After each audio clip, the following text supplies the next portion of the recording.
भी बैठ देखिए।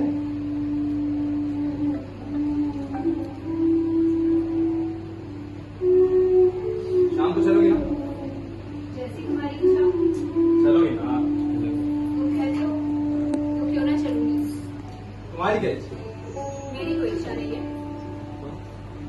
किस बात पर वो किसी बात पर नहीं। है? मत बोलो, लेकिन ये चुप्पी साधने से वो बात हल नहीं हो रही। तुमने कितने कठोर शब्दों में कहा था कि जो स्त्री पुरुष पर अविलंबित है उसे पुरुष की हुकूमत माननी पड़ेगी। ये बात मुलायम शब्दों में भी तो कह सकते थे। कि देखो औरत अपने अधिकारों के लिए पुरुष से लड़ती है, उससे बराबरी का दावा करती है, उससे कठोर बातें सुनने के लिए तैयार रहना चाहिए, है ना? तो क्यों आए हो मुझसे बात करने?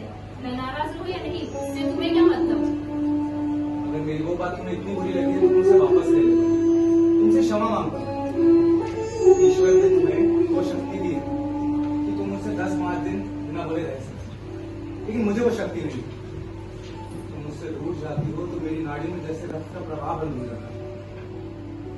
अगर तुम मुझे वो शक्ति प्रदान कर सको तो फिर हमारी बराबरी की लड़ाई, और फिर मैं तुम्हें छेड़ने भी नहीं आऊंगा।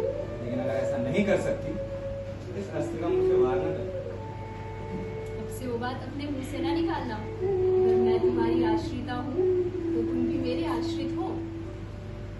जितना काम मैं तुम्हारे घर में करती हूँ, ना ही काम दूसरे के घर में करूँ, तो अपना निभा कर सकती हूँ या नहीं? बोलो। बहुत अच्छी। अब मैं जो कमाऊंगी वो मेरा होगा। यहाँ चाहे मैं अपने प्राण भी दे दूँ, पर किसी चीज पर मेरा अधिकार नहीं। तुम जब चाहो मुझे घर से निकाल सकते हो। कहती जाओ, लेकिन जवाब सुनने को दिया जाए। तुम्हारे पास कोई जवाब नहीं है, केवल हट धर्म है। तुम कहोगे यहाँ जो तुम्हारा सम्मान है वो वहाँ नहीं होगा। वहाँ तुम्हारी रक्षा करने वाला कोई नहीं होगा। वहाँ तुम्हारे दुख दर्द में साथ देने वाला कोई नहीं होगा। किसी तरह की और कितनी ये दलीलें दे सकते हो तुम? अगर मैंने इस बटलर को आजीवन कुंवारी रहकर सम्मान के साथ जिंदगी जीते देखा है, उनका निजी जीवन कैसा है ये मैं नहीं जानती।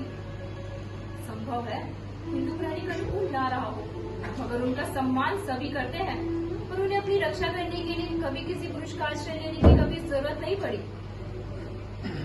इन सभी औरतें इस बटलर नहीं हो सकती ना? क्यों? अगर वो डॉक्टरी बटलर अपना व्यवसाय कर सकती है तो मैं क्यों नहीं कर सकती? उनके समाज में और हमारे समाज में बहुत है। अर्थात उनके समाज के पुरुष श्रेष्ठ हैं, शीलवान हैं, और हमारे समाज के पुरुष चरित्रहीन हैं, लंपट हैं, विशेषकर जो पढ़े लिखे हैं। ऐसा क्यों नहीं कहती? क्योंकि समाज की स्त्रियों में आत्मबल है, अपनी रक्षा करने की शक्ति है और पुरुषों को काबू में रखने की कला।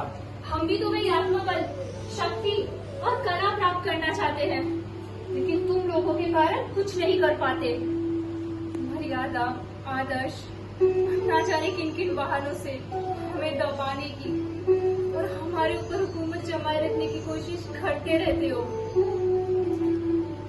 अच्छा साहब, सारा दोष पुरुषों का। अब राजी हुई? पुरुष लोग हुकूमत कर करके थक चुका, मैं विश्राम करना चाहता हूँ। तुम्हारे अधीन रहकर अगर मैं इस संघर्ष से बच पाऊं तो मैं अभी सिंहासन छोड़ने को तैयार हूँ। अच्छा, तो आज से घर में बैठो। बड़े शौक से तुम मेरे लिए अच्छे अच्छे कपड़े, अच्छी अच्छी सवारियां लाओ। तुम जो कहोगी ना, तुम्हारी मर्जी के खिलाफ एक शब्द नहीं कहूंगा।